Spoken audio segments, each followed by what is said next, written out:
Athènes, l'Agora romaine, des colonnes antiques, des lumières tamisées, des caméras du monde entier.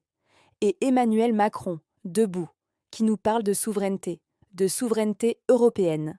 Vous avez bien entendu, pas de souveraineté française. Non, européenne. Prenons 2 secondes pour réfléchir à ce que ça veut dire.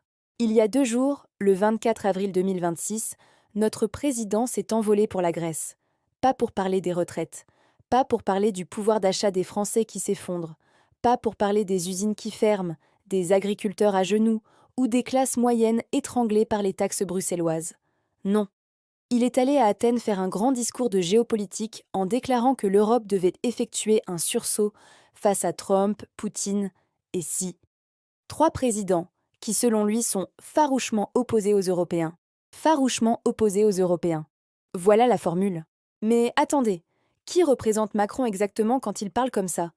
Les Français ou une construction technocratique dont personne n'a jamais élu les dirigeants? Ursula von der Leyen, vous l'avez élue, vous? Moi non, personne ne l'a élue. Et pourtant, c'est elle qui fixe les règles qui s'appliquent dans votre vie quotidienne, dans vos entreprises, dans vos assiettes, dans votre énergie, dans vos frontières.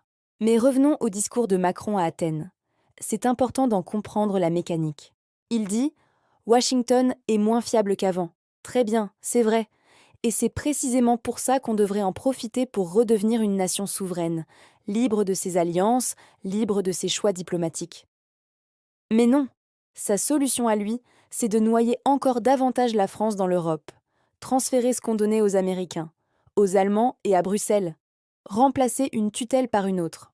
Et pour bien sceller le tout, il a signé avec la Grèce un nouveau partenariat stratégique global. 5,5 milliards d'euros de matériel militaire français vendu à Athènes, Rafale, frégates, Bellara. C'est bien pour notre industrie de défense, c'est vrai. Mais posez-vous la question, qui décide des contrats, des priorités, des orientations? Est-ce la France souveraine qui décide librement avec qui elle coopère?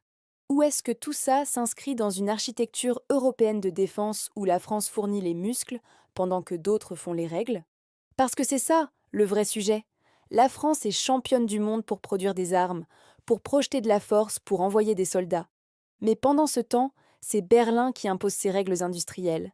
C'est Bruxelles qui réglemente notre agriculture, notre pêche, nos normes, notre monnaie, nos frontières, notre politique migratoire. On paie, on obéit, on se tait. Et Macron appelle ça de la souveraineté européenne. Permettez-moi de vous dire ce que serait la vraie souveraineté.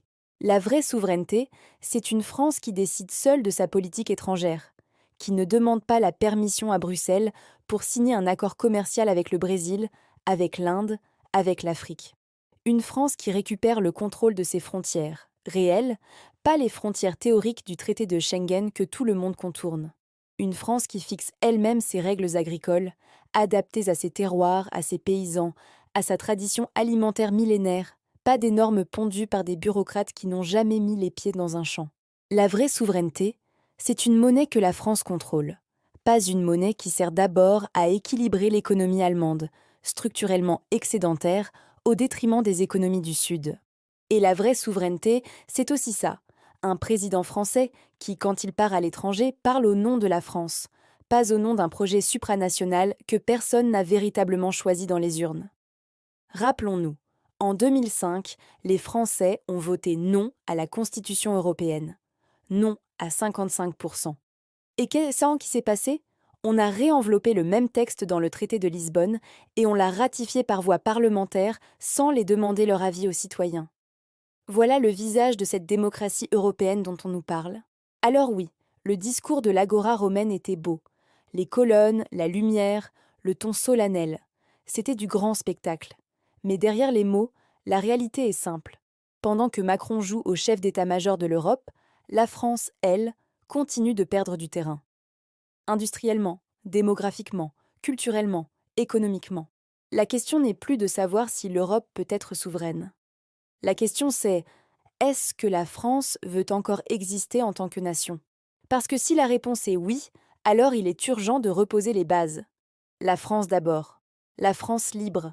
La France qui gouverne pour son peuple, pas pour une élite qui se retrouve à Athènes, à Davos ou à Bruxelles en se félicitant mutuellement de leur vision du monde. Partagez cette vidéo. Parlez-en autour de vous. Ce débat, personne ne le fera à votre place.